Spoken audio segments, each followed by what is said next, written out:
কত তুলসী গাছ দেখুন, সমস্ত নাকি আমাদের কলকাতার বাজারে পাইকারি বিক্রি করেন এনারা। এখানে জলের ব্যবস্থা, এখানে দেখুন এগুলো হচ্ছে জিপসি ফুল, ওই যে ফুলের স্টিক বা তোড়া বানানোর সময় এই ছোট ছোট ফুলগুলো খুব সুন্দর আর কি একটা লাগে দেখতে। তারপরে আমরা চলে এসেছি ঘুরতে ঘুরতে, বলছে এই গাছগুলো ফুল নাকি মানে এই গাছে যে ফুল হয় তার নাম নাকি বোতল ফুল। আমি ঠিক জানি না এটা কি ধরনের ফুল, আমার হাজব্যান্ড বলছে হয়তো ওরা চলতি কথা এটা বলেছে, এটার একটা অন্য কোনো নাম হবে।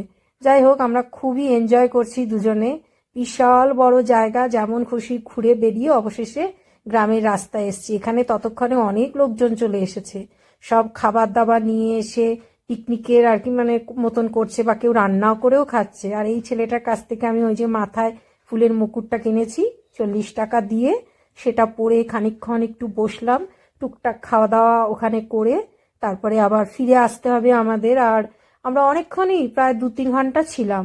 আর এখানে সমস্ত ওই যাদের জমি তারা আবার নতুন করে ফুল চাষ করার জন্য জমি প্রস্তুত করছে।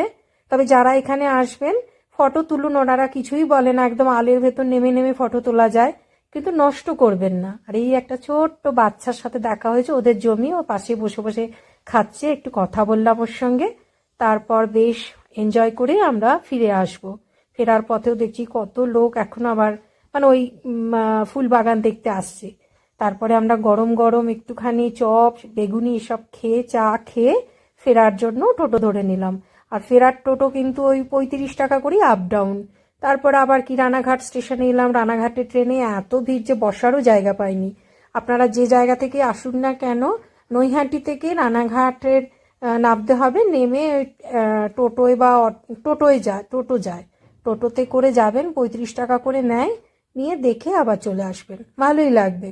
তো চলে এসেছি আমাদের ব্যান্ডেলে হাজব্যান্ড এই গাড়ি রেখেছে এখানে, গাড়ি নিয়ে বেশ সারাটা দিন ভালোই মজা করে বাড়ি ফিরে চললাম।